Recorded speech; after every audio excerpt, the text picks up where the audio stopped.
12. Dun dun dun. Morning and welcome in. My camera's frozen every time I start, so I have to do this, and then it goes boom, it works. Good morning, live. Welcome in. It is August 11th, 2023.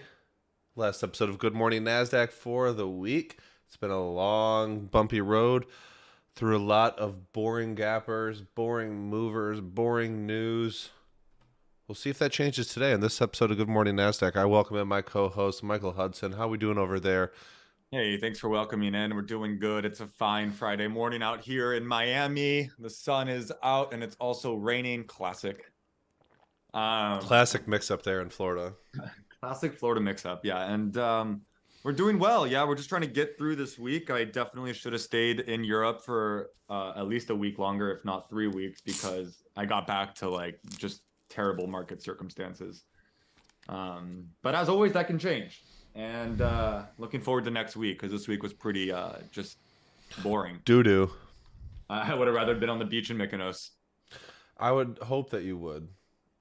You know, it's so funny because when I was on vacation, there was like, and it only happened like 2 weeks out of the 2 months I was there that I was like, all right, cancel everything for the day. Like, I got to sit back and trade. Like, there's immense amount of opportunity. And it's just like it's shitty when you're back home and like there's no opportunity, but you have to sit here because like what else are you gonna do at 9 a.m. and it just sucks to sit here and watch paint dry. It does suck. It is frustrating too if you've been patient for a while and maybe you're in 3 or 4 leaf and you're doing my like an experiment with yourself that I always talk about where you just kind of only trade one setup or two setups and you see how long you can go being super consistent, and you've done it for a while and you're like waiting and waiting. Like the longer that goes, and there's just nothing out there. Like this week, it was pretty rough in terms of like, you probably would have lost this week if you did that, if you were trading like multi-day breakouts or first green days. And that can be frustrating when you're really, really patient. And then when the trade does come, and you lose on it, or the market's just not really ripe for it. Like breakouts didn't really work this week with the overall market pulling. Small caps were kind of illiquid and not really there, and definitely not extending. So it just wasn't a good market for it. And it's hard to continue to stay patient and without getting too bored. It's a lot better when you're patient for a week and then you're rewarded with like a TUP breakout or a Nicola breakout. You're like, oh, this is why we stay patient and we wait for the best of the best. Not as easy to do if that ends up failing. But let's get into some Skinners here. My cue to leave? I'm kidding. You better, huh? Oh, so first looks at the old scanner.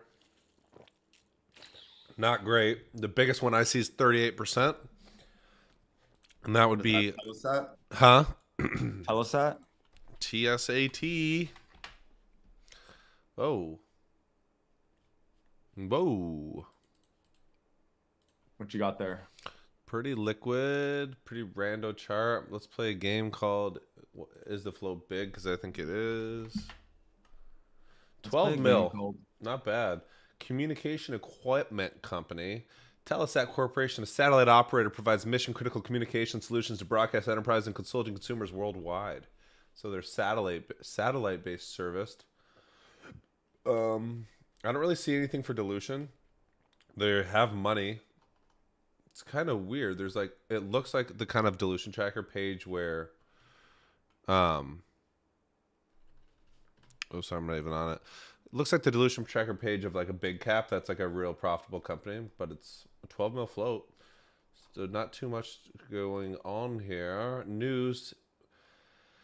Are they MDA? MDA selected as prime satellite contractor for Telesat Lightspeed Advanced Constellation. Translation. Anyone? Advanced Lightspeed what? What is MDA? So MDA is a different company. Advanced Lightspeed Communication? Is that even legal? Constellation. Constellation. Those are stars. As the prime contractor. The Low Earth Orbit Satellite Constellation Telesat Lightspeed. They got to shorten that name. That's not going to stick. They do have clean fundamentals. I mean, That's a $2.1 billion contract, they said. Contract is That's the good. largest in MDA's history, includes the design, manufacture, assembly, and test of 198 satellites with options for Telesat to purchase up to 100 additional satellites. So pretty good news, I'd say. There's some mumbo jumbo in there that I don't quite understand, but nothing really too scary on the dilution tracker. Let's go to the chart. Let's analyzation it. Don't see anything on the 100-day. Don't see anything on the 1 year. Don't really see anything on the all time either. You got some volume in the 14 area, but the stock didn't do anything on that day. This is just a pretty much top left to bottom right chart, but for the last year and a half, it's just been sideways. So this is the first real attempt the stock's had to kind of get out of this range, this 9-10 area. So we'll see where we open in 34 minutes because it could certainly open a lot lower. It's only up 40% on the day, but it was up. What is that? Almost 100% up in the 15, 16, 17 area. So see where it opens. Pretty good volume so far for a 12 mil float. But in my eyes, this daily chart is kind of clean just because there isn't really any big spikes. It's just kind of grinded down. But I also wonder if we have a TNGX type of situation with this lower float, where this is just, the big news, the best news it's had in the years that it's been in business, and maybe this just becomes its new area to start trending from. What do you think, Huddy? I'm trying to open up my charts. Having problems, but we're getting there. TSAT, TSAT. Charts load, please. I don't know, my charts aren't loading. Someone said also earnings for TSAT. I have earnings like a month ago. No. I don't see earnings, but it's possible. Filing. Telesat. How much volume is it doing? 2 million-ish. So it's going to be a record high volume day as far back as I can see. Not the typical price range that I'm specifically wanting to trade. I like 1 through 8 or 50 cents through $8. Somewhere in there, whether they're gap ups or breakouts. I don't like the teens, just that's a personal preference. So not really much for me to do with this, but that's a beaten down chart with big volume. Yeah, we'll see if this has the feel of one that could hold up today. But it would just, time, one of those things. Time is on my side. I don't really want to trade it. I don't really care to trade it today. But if after everything we just analyzed that, I wake up on Monday and it's up at 18 to 20, I already know everything about it. We've already done the research, studied a bit, know a little more about the daily chart. So let's move on to the next one. Eton. Yeah, we are already getting down into the 20 percentages ones. It's just been that type of week, man. There has just been, which is good because we generally don't go 2 straight weeks of poop. So next week, of course, I will be traveling next week. So that's wonderful that's when the market's supposed to pick up. But I will be here. I'm not going far. I'm not going to Europe. Where are you going? Just somewhere in Michigan. That's fine. Golfing, fishing. But I'll be here every day, every morning. Will you be on a computer? I'll be around a computer. Perfect. We can teach you this afternoon how to run Good Morning NASDAQ. Excited. Or I can do it on my laptop. All right. ETON. You got news for me? I was trying to wait while you gave me the information here. 19 mil float biotechnology company. Pharmaceuticals focused on developing and commercializing treatments for rare diseases. Could you be it feels any like more? every ticker that's gapping up these days just says oh, up on better than expected Q2 financials, and it's a biotech. It's the trend this week. It feels Yeah, well, it's been a horrible trend. I hate biotech. News-wise, 16 hours ago, they reported second quarter earnings. 24 months of cash left. 50 mil ATM that's registered from April. That's a hey, how are you? But they're only up 28% right now. Where's the chart? We're on the chart. This is one of those daily charts where I can't remember if it was on a webinar yesterday, Good Morning NASDAQ, where I was getting angry about certain charts. I wasn't getting angry. I was disappointed in some of the stocks that people were bringing up. And this just kind of feels like that too, where there's no rhyme or reason to this daily chart. It's kind of all over the place, kind of running big, pulling back to breaking new supports. It's just a trending stock. This is the 2-year chart, just kind of trending, and it's an overall downtrend. But it's just kind of hard to pinpoint areas of real important support and resistance on these type of charts because there's some at every level. Whereas when you have those stocks that are like really dead, I want to know. Let me see if TUP was like this. Not as much, but I mean, volume wise it is, but it's just a straight downtrend. So you can just go back and look at every resistance along the way, and it's kind of just in order as the stock is going up versus Eton, where it's just kind of a bouncing ball between breaking new lows, trying to re-break recent highs. Just a lot harder to note importance, but it's going to be a big volume day. It's earnings on a biotech, so I don't think it's going to be groundbreaking. And again, it's only up 30% on the day. 19 mil float, so not even that small to really get this thing moving. Huddy, thoughts? I hate biotech. You hate biotech. I hate biotech. I hate analyzing biotech. I mean, it's just like you have all of these events that happen, whether it's earnings or phase results or whatever it is, and they all kind of create a volume spike. People, day traders kind of chase them, and I just think that they're I'll say it on every Good Morning NASDAQ. I just think that they're very like unpredictable as to what is really going on behind the scenes, that it just like creates a lot of confusion, technical analysis, and choppy action. So I just don't like trading them. Like every once in a blue moon, I will like short of a perfect first red day or a perfect breakout, but like it's very rare. I tend to agree. That's where all my my oopsie boopsie losses have come from. Is Yeah, higher you can price biotechs, not even higher price, like that $5 to $10 range. like swing a breakout overnight. Like it's bad enough that like all biotechs are struggling for cash, trying to bring a product to market, and so they need to do financings. Like that's already a bad enough risk to even like be swinging biotech overnight. But let alone like not only can that happen, but then they can also put out some kind of negative phase results, or like the FDA can like not approve their drug, and you're gonna gap down like 90%. And it's like, where's the risk reward in that? Like, if you're ever, I guess, swinging, and like it's hard to predict what's going to come next, right? With these, It's really bad. It's like you're risking on the real trade. You're risking like you try to make like 4 or 5 to 1, but in the disaster situation, you're gonna lose like 85% overnight. like playing Keno. I've done it, and it's horrible. Yeah, so I just instead of like trying to analyze like biotechs, I just kind of ignore them. But I will say, like from sitting with Roland for years, and he does play biotechs, he like gravitates a lot more towards the phase 3 news, not phase 2, not phase 1. That was like VTGN this week. Yeah, phase 3 is pretty strong catalyst for biotechs, and so is FDA approval.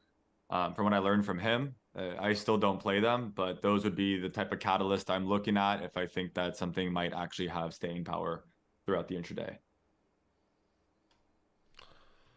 But all right, still not for me. Not for me either. Moving down into the 20%, 20 to 24, we got 2 of them. Let's go to AIXI because I saw some people in chat talking about it.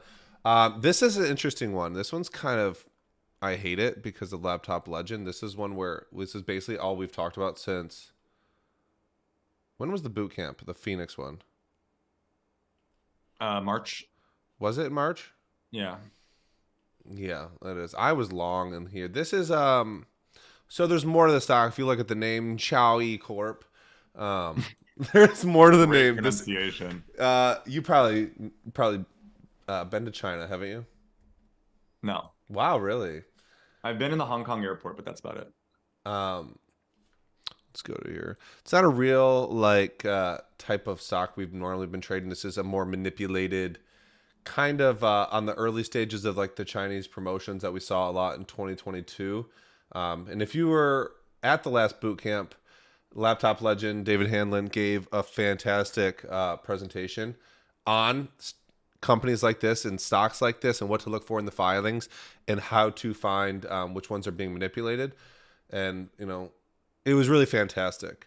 And he's also speaking at our boot camp in a few weeks in Boston. So if you haven't gotten your ticket for that, head on over to clovertrading.io.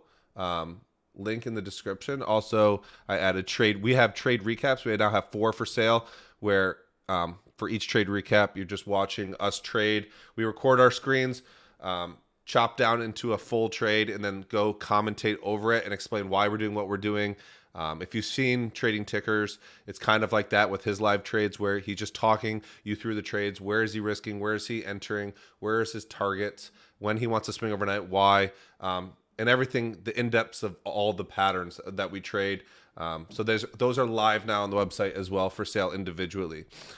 But Laptop Legend was talking to me a lot about this one over the last few months and end up kind of being a dud. It's in the AI sector, information technology, so it kind of fit, and it tried to go a few times when AI and all the sympathies were going, but never quite got the full legs, which is with these manipulations. We talked a little about CLIU earlier this week. If you're in Clover, they're on a different timetable than yours, and they can be really annoying and fishy, long or short. They can be super annoying and hard to stay with. But I do know Laptop took a really nice trade on it, and it was all based off of a lot of what he went over in that presentation. He texted me like these 3 days in a row. It was like, are you seeing these blocks pre-market? You seeing these blocks pre-market? And it was just like million share orders going off or big bid support or whatever it was. But it was very fishy, and it was something that he's learned to tune into. And he's like, I'm going to take some. And I know he made over 100% on that trade. And I said, I'm done with that stuff. Everything me and Huddy been talking about all week where we're trying to stay in our lane. And I'll tell you what, losing on one of these stocks is really frustrating. But big gap up today, had a big monster move up, like 7 or 8 green days, came back, held a support level here, this previous resistance on volume as support, and is now bouncing off of it. So we'll kind of track this one over the next week or so and see where it ends up, because it is starting to get some legs. Anything to say there? This is one of the charts that I do like from a fundamental structure side of things. Like on one hand, yeah, it is a sketchy Chinese AI stock, so that is fraught with risk, and they could go dumpski one day. It does have that risk, but at the same time, like these Chinese like pumps effectively do pump, and some of them go pretty crazy. And this one's a pretty small float, so it has the ability to do something kind of crazy if it gets volume. The chart history, it's very little history. It's actually a fresh IPO. So, the volume history in terms of like what's overhead, any bag holders potential, like aside from like what happened 2 weeks ago, like it's clear skies. We're holding that all-time high breakout level, like a higher low pretty much, or previous breakout becoming support. I have effectively no idea how I would play this at this point, unless I saw like big volume and levels holding and it was threatening like a multi-day breakout. I wouldn't just randomly buy this. But I think it does have the ability to push, 15 one day with the right volume and PR mixture. Yeah, I tend to agree. For me, it's just to watch and learn from, especially from someone like Laptop, who's like a specialist in this. I'd much rather sit on the sidelines and understand why he's doing what he's doing. He just linked to a comment he made earlier in the week or last week and said going to keep his eye on AIXI to see if trend change and can get involved. And so that's where I saw it this morning. If you're not in the Clover Room, you can get a 7-day trial. I think 7 days for $7 for a 4-leaf. Also, link in the description. Get in there, see what's going on in the chat room. Also, guys, could you go ahead and like the video? Keep the video free. We love doing this stuff for you. I do 5 of these a week, and then Wine Wednesday as well, Wednesday nights. I absolutely love doing it for you guys. You guys are a great audience. We love having you here. So if you could just repay me by liking the video, telling your friends, your grandmother about the channel, getting them to like and subscribe. And then we'll answer a question here because I don't feel like going through any more gappers. I'm just going to answer your guys' question because I can't look at any more crappy daily charts that are up 20%. So we're going to look at IDAI. Someone says decent breakout if holds, question mark, volumes picking up pre-market. Reminds me of GFAI breakout if it works today. That's a lofty expectation for it. Ugh, why are you breaking out right now? I like this one. We talked about this one. I can't remember. I just told you I do 6 live streams in a webinar every week. This week it was talked about. Breakout level is clearly that 290 area, kind of double top from June's highs or May's highs as well. A lot of room up to the 650 area. This is an AI stock, correct, Mr. Hudson? Kind of ran randomly with them, not really as in tandem with them all, but definitely is perking. What we've realized from these AI stocks is it's kind of better to play them on their own when they're getting momentum versus all together, because I feel like it's very tricky, especially how long to hold. I know Huddy had that issue with his basket of AI stocks. I know Jack did as well, being a little too patient. What are your thoughts here? I like this 290 area. Let me pull up an intradaily real quick and get rid of pre-market. Yeah, like 265 to 290. Really nice sideways hold yesterday. Really nice little wedge here right underneath the breakout level. And we're what now? 270s? Yeah, it's tricky for me. Stocks that break out pre-market, it makes it really hard for me to get the size. That's why I like the early entries near the risk levels, because then I kind of build in, and then on the day that this is happening, where it's at the breakout level or over the breakout level, I can kind of randomly stab and just get my average up when I can move risk up. But with actually finding entry, I'd be a lot more aggressive in picking a risk level. So instead of risking it all the way down to 220, which is what I think the death line is, I'd probably find a low a day or green red to risk off of, just to make my risk reward a little better. And because I don't want to overstay in this to be in it if it fails to break out, even if it proves in a 2 or 3 days that I could still hold and go on and break out. Huddy, thoughts?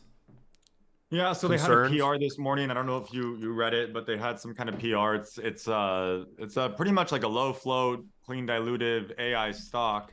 The biggest problem I have with it, which I'll always have with it, is like same thing with AIXI. Like, it needs to trade volume and prove to me that it's gonna hold this gap up based off this PR. Like, I don't want to just buy the PR. I want the price Yeah. action to confirm that there's volume, there's interest, we hold the level, and then yeah, this chart could be interesting around this 3 area for a multi-day breakout.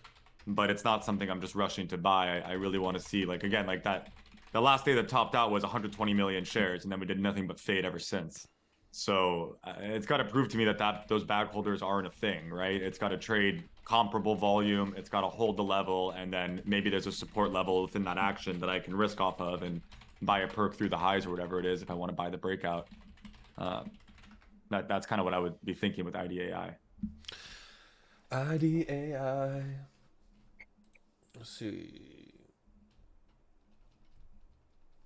Alex Wong says RGTIONQ quantum tickers making presence felt. I haven't noticed that. Are they? I think they're just today. having like Little a bounce day. Where's AI at today? Oh, it's red.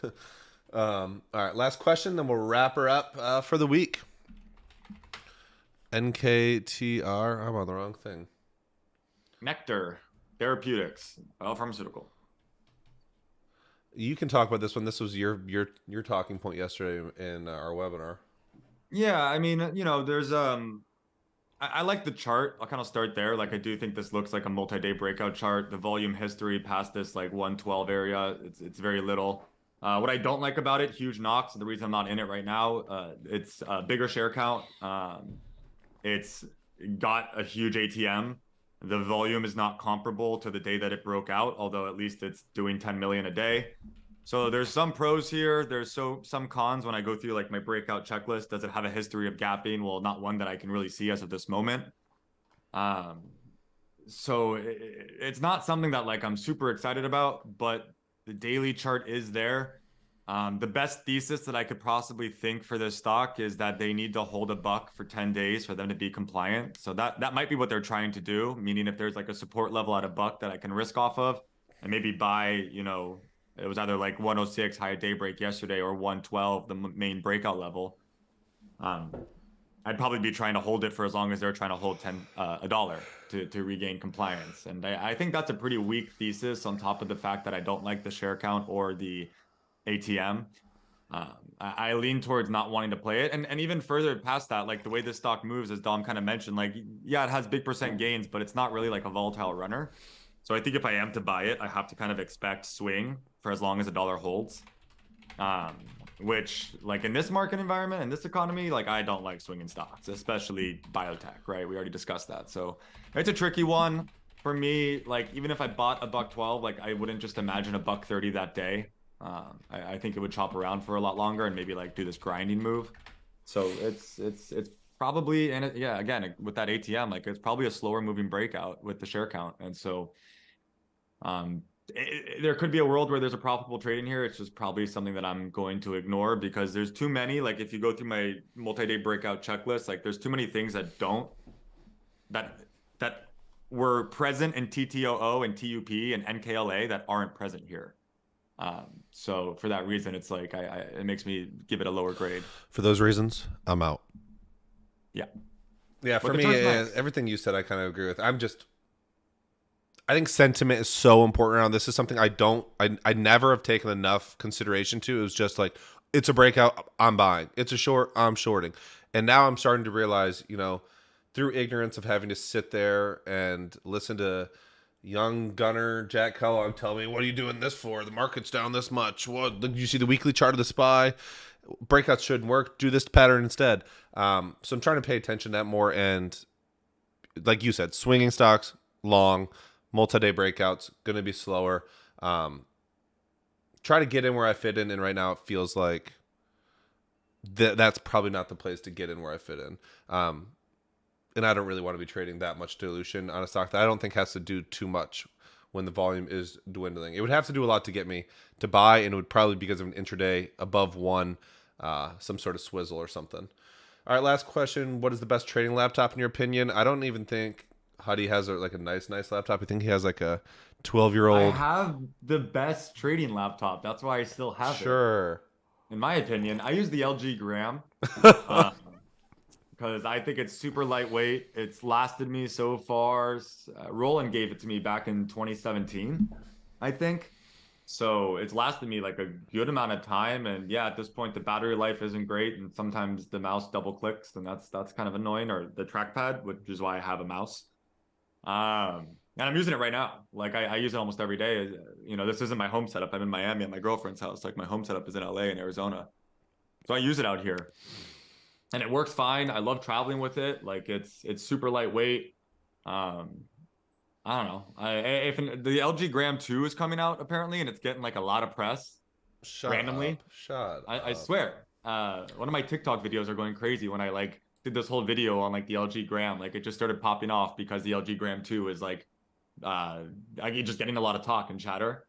When it's time for an upgrade, when that new laptop comes out, that's when I will upgrade this laptop to that laptop. Like that's how in love I am with the LG Gram. I just love it. I had the MSI.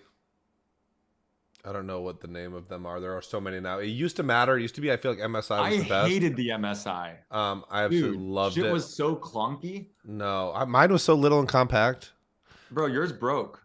Yeah, I didn't break it. Who broke it? My dog. Yeah. And then I was forced to get a new one. I actually loved that one. It was great battery life. It lasted me like 6 years of trading.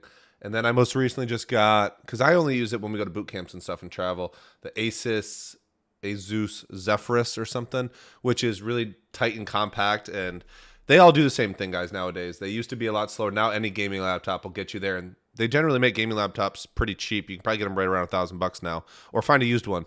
But MSI and Asus are my favorite brands. But it is 9:19. We got to get over into the Clover chat room, get ready to start this day off. I hope you guys have a fantastic week. Thank you for spending your mornings here with us on Good Morning NASDAQ. If you have any other questions, head on over to the Clover room, or gonna go on over to clovertrading.io. You can get anything you need from us. We will see you Monday. 4 Leaf Clovers, you have a webinar today with Mr. Jack Kellogg. So we'll see you there.